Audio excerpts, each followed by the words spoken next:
Hi, I'm Sister Mindy. I'm the Director of Vocations for the Sister Servants of the Immaculate Heart of Mary, better known as the IHMs, and we are located on the campus of Marywood University.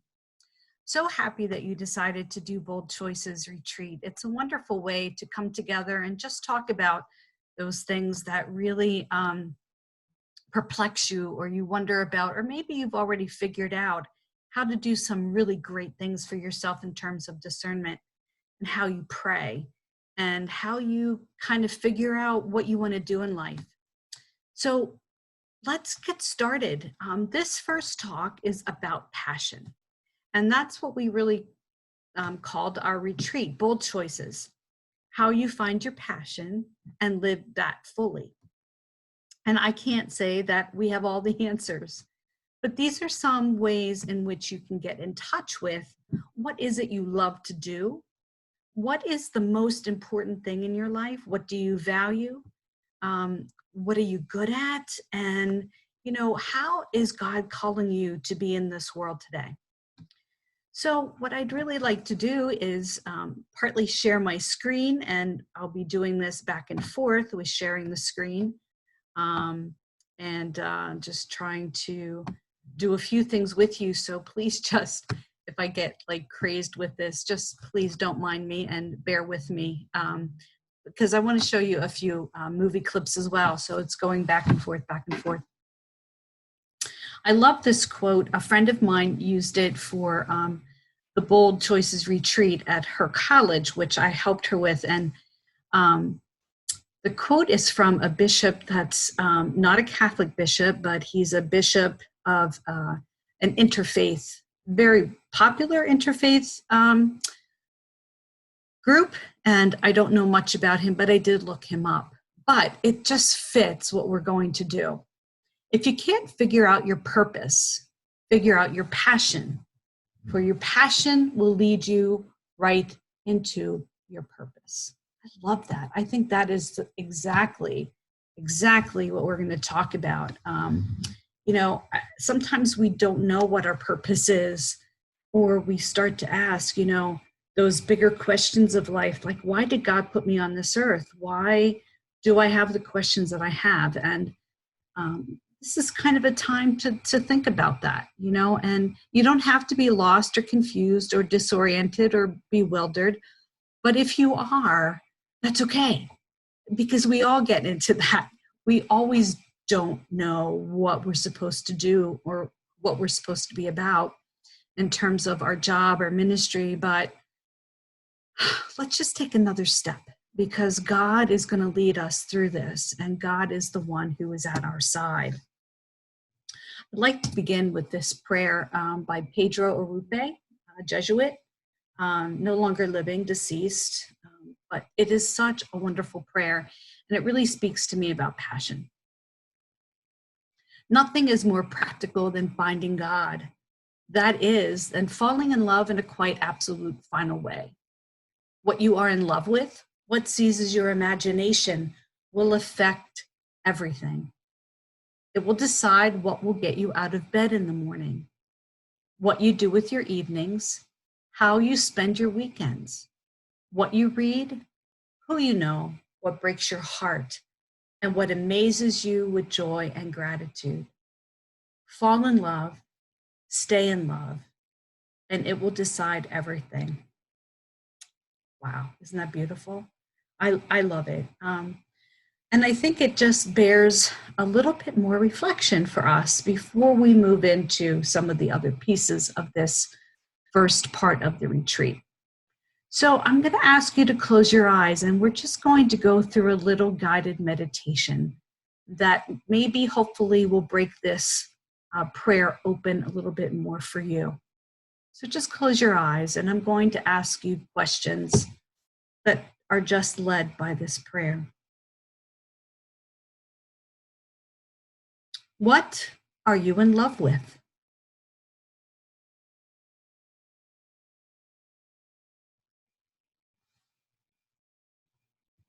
What do you love to do? What do you love seeing?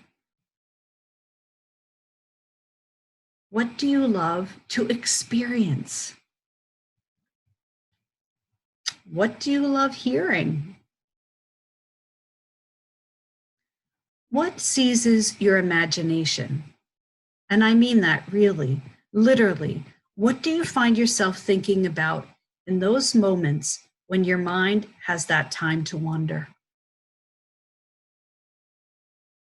What do you daydream about? Maybe what do you dream about?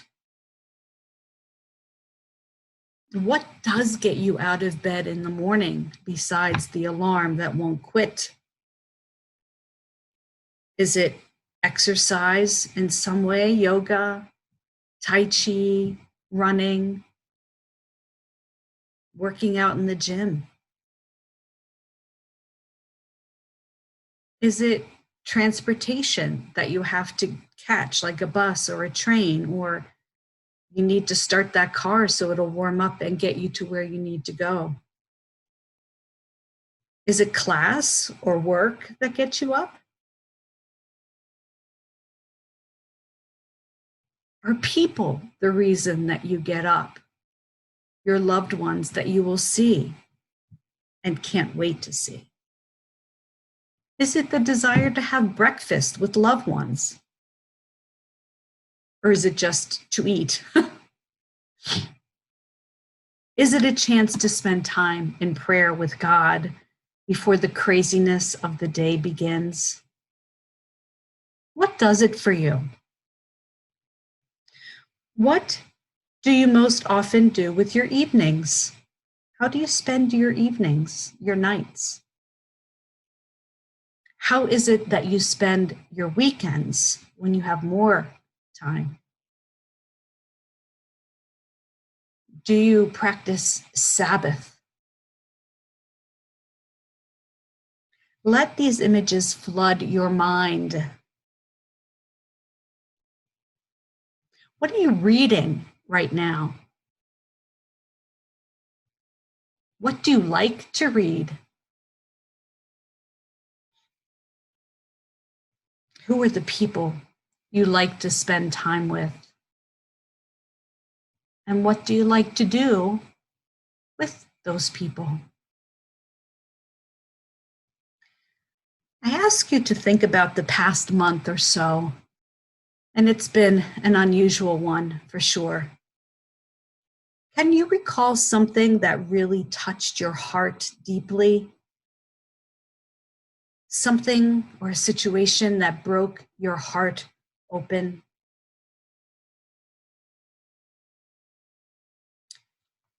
Or during this past month, did any moment simply amaze you, make you utterly joyful, totally grateful? Your answers to these questions clue you into that which about you are passionate. It starts to tell a story. If you were going to create a slideshow about this prayer, what pictures would you include? Think about that. Whose pictures would be there? What hopes, joys, accomplishments, desires, experiences, and or moments would be represented?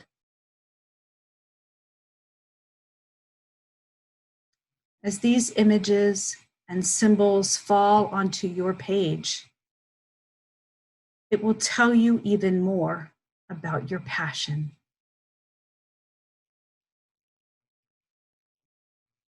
And so, I'd ask you to open up your eyes. Let's take a look at this movie clip from a movie called Hugo. Hugo is struggling to figure out his purpose in life. His model is, I think they call him Papa George or Grandpa George. Couldn't get all of the sound, but he's their model, this young man. And it seems like Papa George really lives very passionately, and I believe he's the one that's in charge of this clock tower that Hugo is in. And so he wonders about this clock tower, how it works, and what the parts mean. And well, I'm just going to let you listen to this. It does have subtitles, so that's good. But let's just listen to this understanding of passion and what your purpose is for Hugo.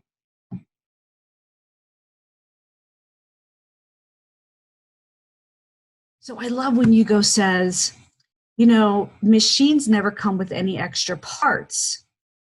They always have exactly what they need to function. And what if the world was one big machine? Then we all have a part. Amen to that. We are not just extra cogs and wheels lying around. We are made in the image and likeness of God. And Jesus pulls us into this creative plan. Ignatius of Loyola and Teilhard de Chardin both talked about this plan.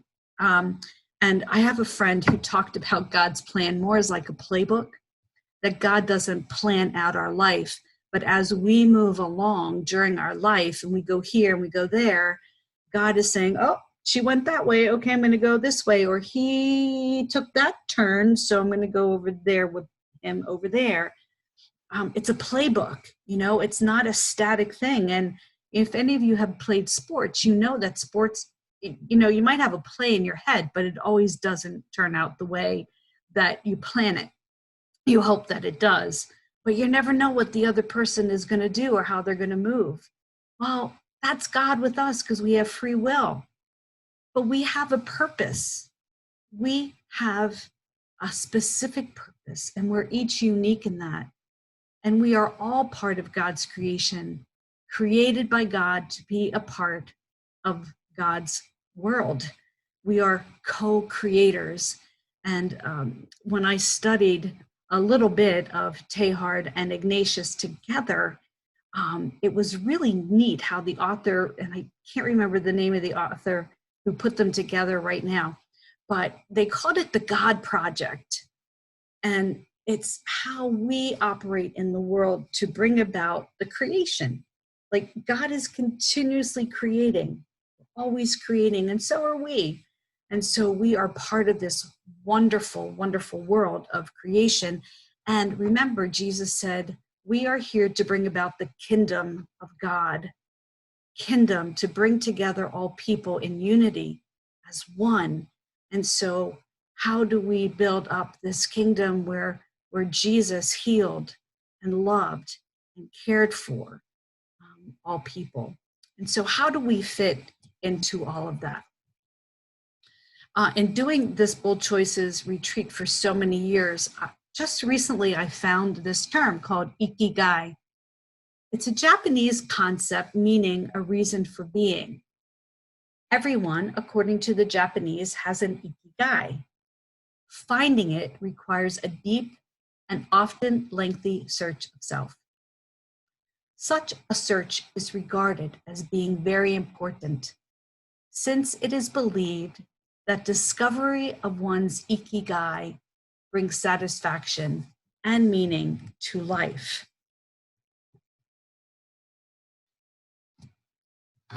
So how does this work? In Christian terms, we talk about having a passion for something, having a mission, or being sent out, sent forth. And that might turn into a profession, a work that we usually pick or choose for ourselves. We usually get educated or training for it. And many times then we turn to a vocation. What is my vocation in life? Is it to be a wonderful parent, a loving husband, wife, partner, mother, father? Maybe it's as a very dedicated single person to doing good in the world. I have met so many young and not so young people who have chosen to remain single and have given their life to the world, given their life to people less fortunate than we are. And it becomes a vocation. Is that vocation to religious life as a sister or a brother? Or is it to priesthood in a community or in a diocesan setting? Is it to be a deacon in the church? Is it to be a woman who is dedicated to serving the church in any way that she can? Michael Himes has some great lines. And let me just talk to you a little bit about this. Michael Himes is a priest from the Diocese of Brooklyn, and he teaches at Boston College. And he does a whole video series on vocation, and I did put that URL, the URL clip in your handout for today, so you can go back and look at it if you'd like to do that. But he has 3 key questions, and some of them are here on this diagram. He says, number 1, what brings you joy? What brings you joy? Second question you ask yourself, is this something that taps into my talents and gifts? Does it engage all of my abilities? And does it use them in the fullest way possible? And number 3,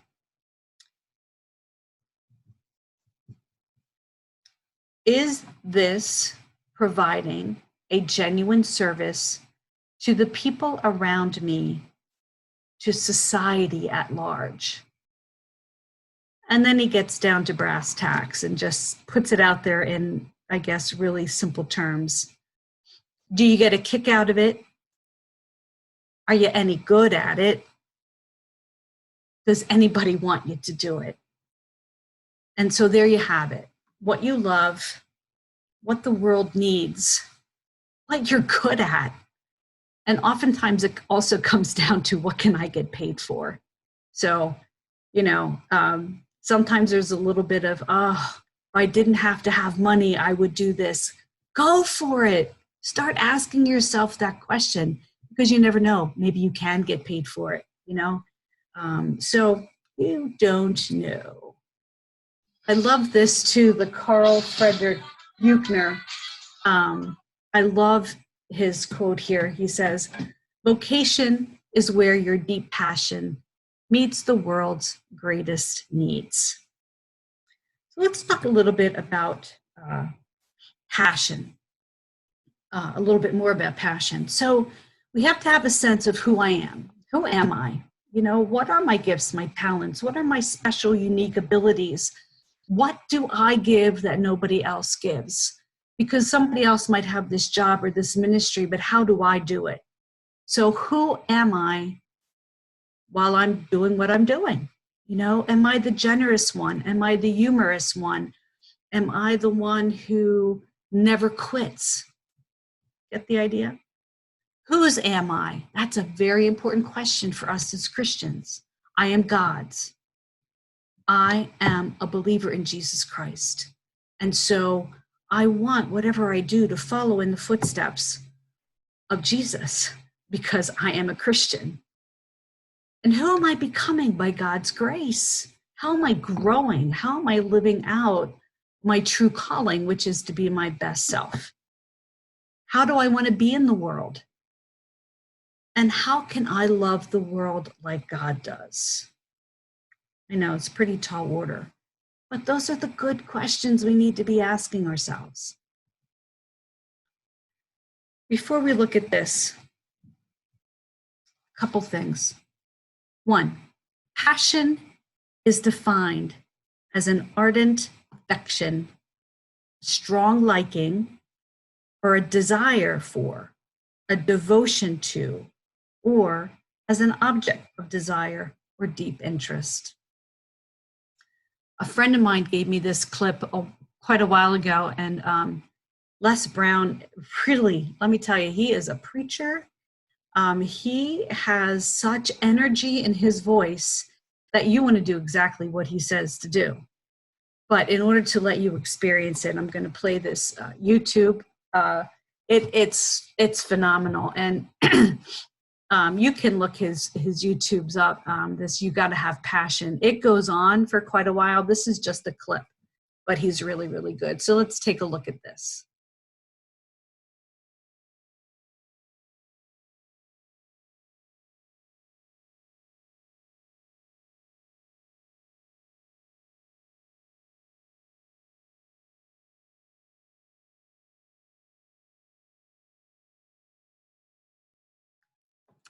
I hope you liked that Les Brown clip.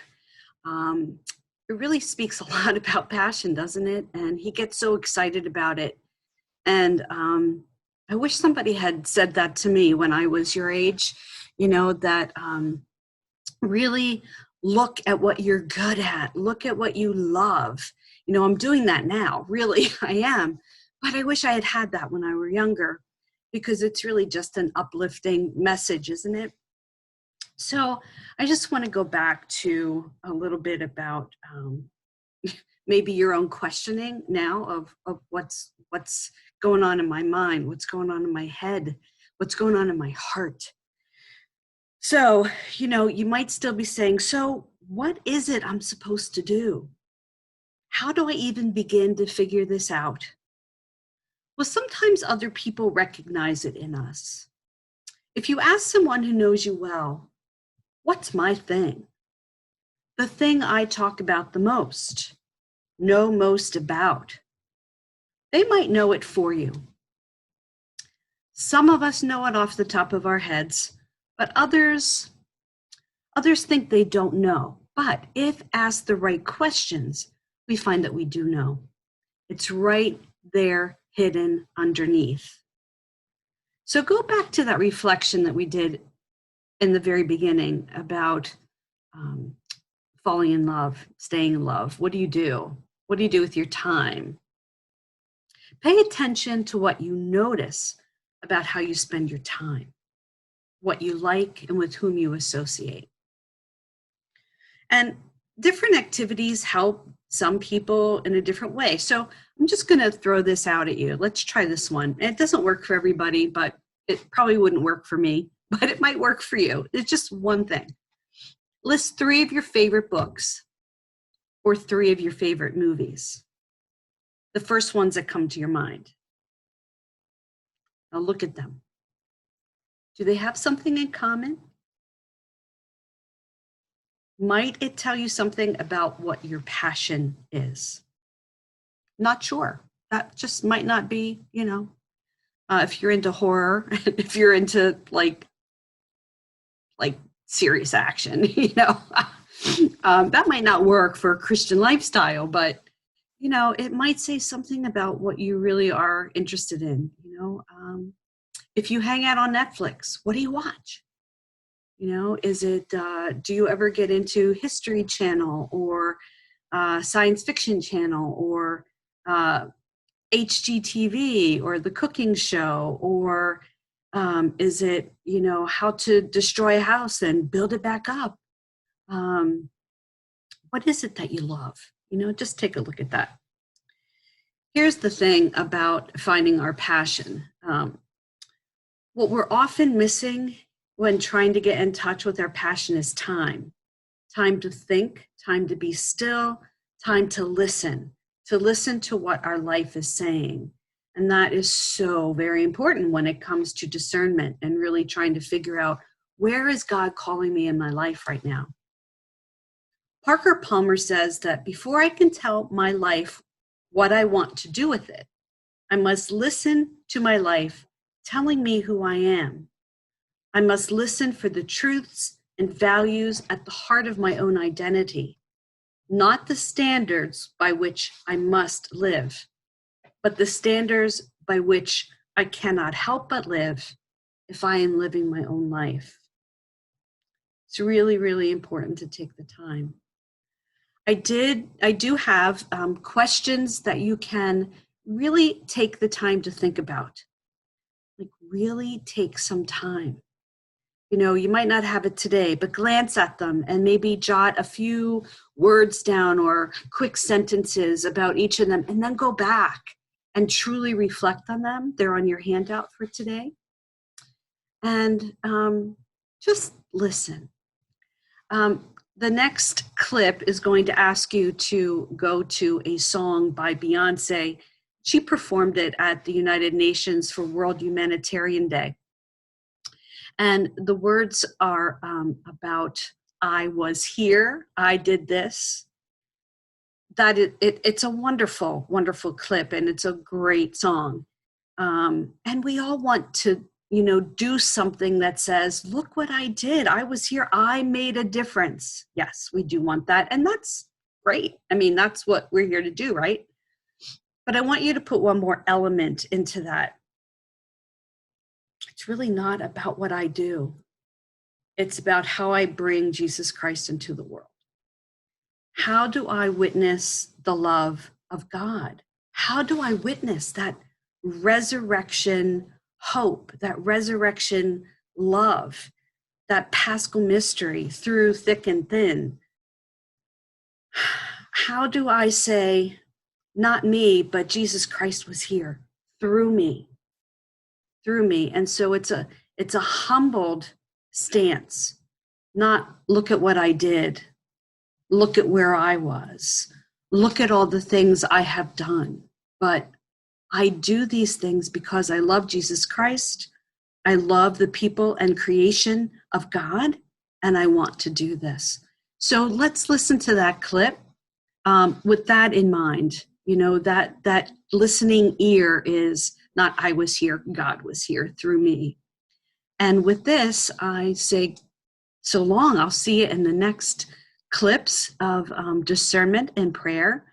And so I leave you with Beyonce. So you'll have to go to that clip, and I'll leave you that in the next frame. Thank you very much for your attention, and God bless you. And we'll be praying with you and for you as you go through these days, and hope that you're able to take some time to just think and pray and explore.